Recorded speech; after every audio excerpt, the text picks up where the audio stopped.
الشيطان الرجيم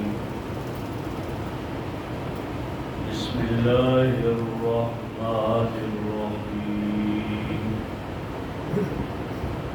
وقالت اليهود ليست النصارى على شيء وقالت النصارى ليست اليهود على شيء وهم يتلون الكتاب كذلك قال الذين لا يعلمون مثل قولهم فالله يحكم بينهم يوم القيامة فيما كانوا فيه يختلفون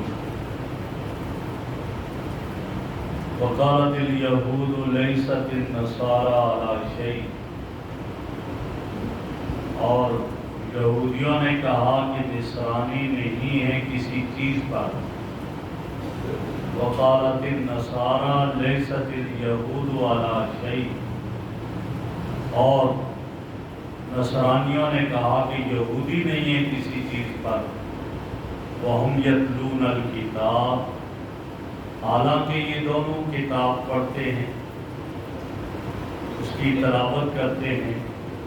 كذلك قال الذين لا يعلمون مثل قولهم اسی طرح کہا ان لوگوں نے جن کے پاس کوئی علم نہیں تھا مثل قولهم ان کے قول کی طرح.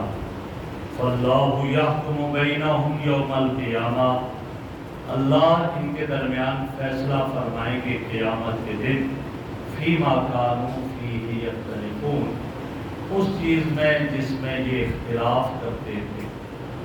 میرے محترم بزرگوں اور دوستو، یہود اور نصارہ کی جو ہے خرابیوں اور بربادیوں کو ذکر کیا جا رہا ہے.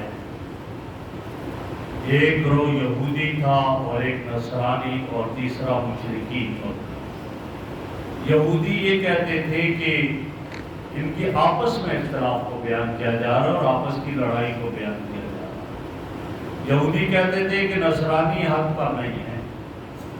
گویا ان کا یہ کہنا تھا کہ نصرانیت جو ہے یہ جھوٹا مذہب. یہودی یہ دعویٰ کرتے کہ نصرانیت جھوٹا مذہب ہے، نصرانی کسی چیز پر نہیں، یعنی سچ اور حق بات پر نہیں ہے، جھوٹ پر ہے. اور نصرانی جواب میں کیا کہتے تھے؟ لیست الیہود علی شیء یہودی کسی سچ بات اور حق بات پر نہیں ہے بلکہ یہودیت ایک جھوٹا مذہب ہے. اللہ فرما رہے قوم یتلون الکتاب. قوم یتلون الکتاب کا کیا معنی؟ کہ حالانکہ یہودیوں کو بھی آسمانی کتاب ملی ہوئی تھی تورات، نصرانیوں کو بھی آسمانی کتاب ملی ہوئی تھی انجیل، اور اپنے اپنے وقت میں جب تک تورات میں تعریف نہیں ہوئی، انجیل میں تعریف نہ ہوئی، یہ سچی کتابیں، حق کتابیں اور سچی کتابیں تھی، اور ان کے وقت میں انہی پر عمل کرنے میں کامیابی تھی. اس وقت یہی مذہب سچ اور حق تھا. لیکن جب نبی اکرم صلی اللہ علیہ وسلم تشریف لائے اور قرآن کریم آپ پر اترا اور یہ حکم ان کا منسوخ ہو گیا، اب ان کے مذہب کی ضرورت نہیں رہی.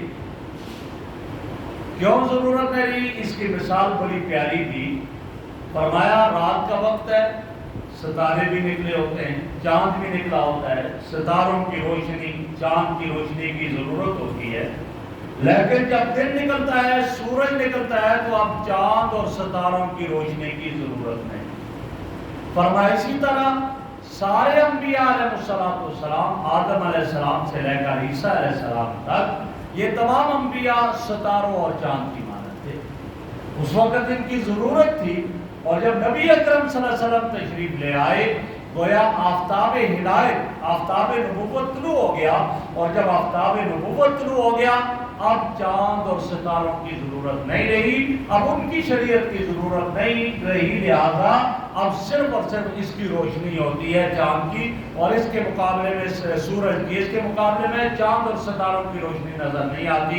فرمایا اسی طرح نبی اکرم صلی اللہ علیہ وسلم تشریف لائے اور وہ سورج بن کر آئے. جیسا کہ ام المومنین حضرت عائشہ صدیقہ رضی اللہ تعالیٰ نے فرماتی ہے لنا شمس وللآفاق شمس، ایک ہمارا سورج ہے، ایک آسمانوں کا سورج ہے. وہ شمسی خیر من شمس السماء، اور ہمارا سورج آسمان کے سورج سے بہتر ہے. کیوں؟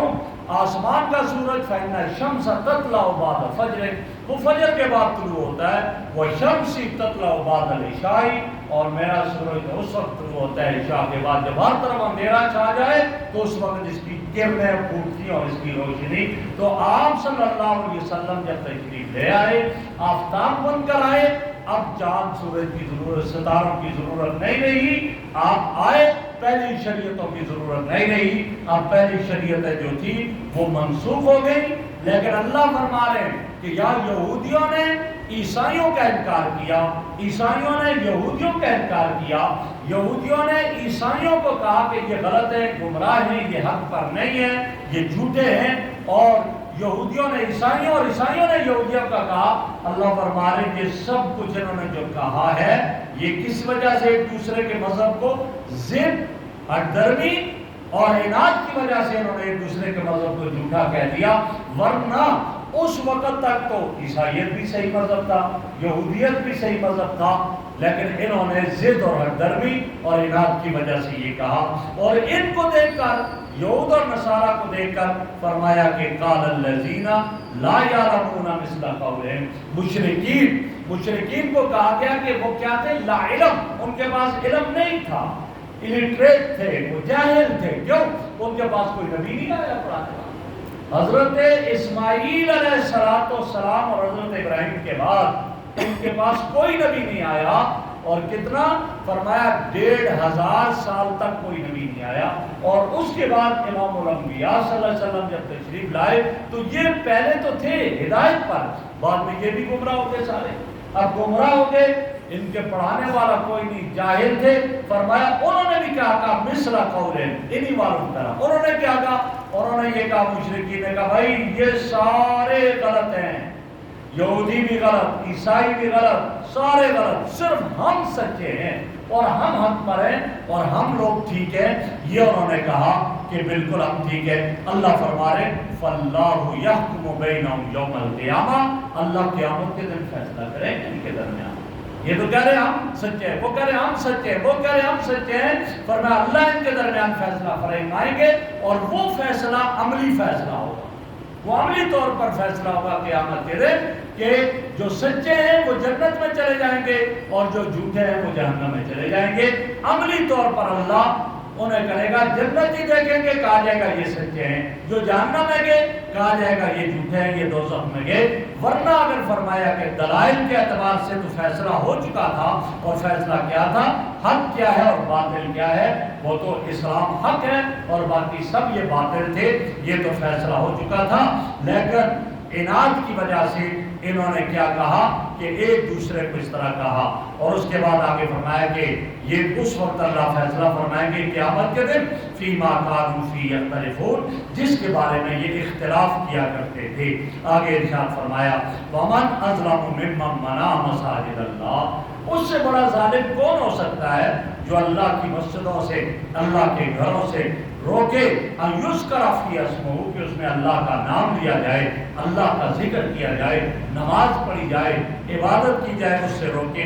وسعی فی خرابہا، اور کوشش کرتا ہے اللہ کے گھروں کو برباد کرنے کی، خراب کرنے کی کوشش کرتا ہے. فرمایا اولئک ما کان لہم ان یدخلوہا، یہ وہ لوگ ہیں نہیں تھا ان کو یہ حق کہ اس میں داخل ہوتے الا خائفین، مگر جو ہے اللہ کا خوف کرتے ہوئے داخل ہوتے.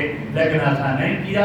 لہم فی الدنیا خزی ولہم فی الآخرۃ عذاب عظیم، دنیا میں ان کے لیے رسوائی ہے اور آخرت میں بڑا عذاب ہے. اس کا شان نزول کیا بیان کیا؟ بعض احادیث میں شان نزول یہ آتا ہے کہ نبی اکرم صلی اللہ علیہ وسلم 6 ہجری میں، ہجرت کے 6 سال، اپنے صحابہ کرام کو ساتھ لے کر 1400 صحابہ کرام کو ساتھ لے کر عمرہ ادا کرنے کے لیے گئے. اور جب عمرہ ادا کرنے کے لیے گئے حدیبیہ کے مقام پر پہنچے تو مشرکین نے روک دیا، کہا آپ عمرے کے لیے نہیں آ سکتے ہیں. آپ نے باقاعدہ قاصد بھیجے، سفیر بھیجے، مذاکرات ہوتے رہے، لیکن انہوں نے نہیں مانا. آخر میں معاہدہ ہوا کہ اس سال تو آپ واپس چلے جائیں، آئندہ سال آنا. حالانکہ انہیں یہ پتہ تھا، یقین تھا کہ یہ عمرہ ادا کرنے کے لیے آ رہے ہیں، یہ لڑنے نہیں آ رہے. پھر بھی انہوں نے نہیں جانے دیا، روک دیا، عمرہ نہیں ادا کرنے دیا، اور آپ صلی اللہ علیہ وسلم واپس آ گئے، اور آئندہ سال آپ نے عمرۃ القضا کیا، یعنی وہ عمرہ اس آئندہ سال کیا۔ تو آپ صلی اللہ علیہ وسلم تو اس پر ہی اترا کہ ان سے بڑا ظالم اور کون ہے کہ اللہ کے گھر سے جانے سے روکا، عمرہ کرنے سے روکا، عبادت سے روکا، یہ بہت بڑے ظالم ہیں۔ اور بعض مفسرین نے ایک اور بھی واقعہ لکھا ہے کہ وہ روم کا ایک بادشاہ تھا جس کا نام تیپروس تھا، اور اس نے اور عیسائیوں نے مل کر کے مسجد اقصیٰ پر حملہ کیا، یہودیوں کا قتل عام کیا، اور اتنا کہ گلیوں میں اتنا خون تھا کہ وہ گھوڑے ان کے گھٹنوں تک خون گویا چلا گیا تھا، اتنا قتل عام ہوا، اور مسجد اقصیٰ کی بے حرمتی کی گئی، اور تورات کو جلا دیا گیا۔ جب تورات کو جلانا، مسجد اقصیٰ کے اندر مردار کو پھینکا، خنزیر کو ذبح کیا، یہ سارا کچھ کیا، اور اس طرح کو اللہ نے ان کے بارے میں فرمایا کہ ان سے بڑا ظالم کون ہے کہ جو اللہ رب العزت کے گھروں میں عبادت سے بھی روکتے ہیں اور ان کو خراب کرنے کی کوشش کرتے ہیں۔ تو فرمایا ومن اظلم، کون اس سے بڑا ظالم، یعنی اس سے بڑا اور کوئی ظالم نہیں، ایسا کام کرنے والا اور ایسی حرکت کرنے والا بڑا ظالم ہے۔ من منع مساجد اللہ ان یذکر فی اسمہ، کہ جو اللہ کی مسجدوں سے روکے کہ ان میں اللہ کا نام لیا جائے، نماز پڑھی جائے، تسبیح کی جائے، ان سے روکے۔ تو اللہ کے گھروں سے عبادت سے نہیں روکنا چاہیے، لیکن اس میں یہ بات نہیں آتی ہے کہ جی گھروں کو تالا لگا دیا، مسجد کو تالا لگا دیا، اس لیے کہ نہ لگائیں تالے تو سب کچھ چوری ہو کر چلا جائے گا، سب کچھ اٹھا کر رہ جاتے ہیں، اس لیے نماز کے اوقات میں مسجدیں کھولی جاتی ہے۔ ہاں اس میں وہ چیزیں آ جاتی ہیں جو مسجد کو برباد کرنے کا ذریعہ بنتی ہیں۔ آدمی آتا ہے ایسے ہی بدبودار کپڑے پہنے ہوئے، جسم سے بدبو آ رہی ہو، آیا ساتھ دوسرا کھڑا ہوتا ہے، وہ نماز میں پریشان ہو جاتا ہے، پاؤں نہیں دھوئے، جراب پہنے ہوئے، پاؤں سے بدبو آتی ہے، پیچھے والا سجدہ کرتا ہے، اس کے قدموں میں سر آتا ہے، اس سے بدبو محسوس ہوتی ہے، لہسن کھا کر آ گیا، پیاز کھا کر آیا، منہ سے بدبو آ رہی ہے، ایسی چیزیں کر آ رہا ہے، تو یہ لوگوں کو اللہ کی عبادت سے روک رہا ہے۔ اس سے نہیں وہ دور رہنا چاہیے اور باز آنا چاہیے۔ یا اس طرح چھوٹے چھوٹے بچے جو مسجد میں شور مچانے لگ جائیں، خود مسجدوں میں لڑائیاں کرنے لگتے ہیں اور شور مچانے لگ جائیں، لوگوں کو نماز نہ پڑھنے دی جائے، تو یہ ساری چیزیں اس میں آ جاتی ہے۔ اسی لیے مسجد کے آداب میں سے یہ ہے کہ مسجد کا جو ہے وہ خیال کیا جائے اور مسجد کا ادب و احترام کیا جائے، اور مسجد جو ہے وہ لوگوں کی نمازوں کو خراب نہ کیا جائے۔ تو فرمایا کہ اس سے بڑا ظالم کون ہے؟ وَسَعَىٰ فِي خَرَابِهَا، اور ان کو گرانے اور مسجدوں کو برباد کرنے اور خراب کرنے کی کوشش کرتے ہیں۔ اولئک ما کان لهم ان يدخلوها، فرمایا ایسے لوگوں کو نہیں داخل ہونا چاہیے، الا خائفین، مگر ڈرتے ہوئے داخل ہونا چاہیے۔ حضرات مفسرین کرام نے اس آیت کے جملے کے دو مطلب بیان کیے ہیں۔ ایک مطلب یہ ہے، حق تو یہ تھا کہ یہ لوگ بھی اللہ کی مسجدوں میں اللہ کا خوف رہ کر داخل ہوتے، رب کے خوف کے ساتھ مسجدوں میں آتے، یہ کہ متکبرانہ انداز جو ہے وہ اس طرح نہ آتے، لہذا ان کا متکبرانہ انداز اس طرح مسجدوں میں آنا یہ مسجد کو ویران کرنے کے مترادف ہے۔ اور دوسرا یہ مطلب یہ بیان کیا کہ ایک وقت آنے والا ہے کہ یہ اس طرح کے متکبر لوگ، تکبر کرنے والے لوگ، یہ بھی ایسے مغلوب ہو جائیں گے کہ جب پھر یہ آئیں گے مسجدوں میں تو بڑے اللہ کے خوف کے ساتھ اور ڈر ڈر کر آئیں گے۔ فرمایا یہ کیفیت ہے۔ اللہ رب العزت سے دعا ہے کہ اللہ ہمیں مسجد کے آداب کی رعایت کرنے کی توفیق عطا فرمائے۔ الحمدللہ رب العالمین، والصلاۃ والسلام علی رسول اللہ، سبحانک اللہم وبحمدک، اشہد ان لا الہ الا انت، نستغفرک ونتوب الیک، صلی اللہ تعالی علی خلیل محمد وعلی آلہ وصحبہ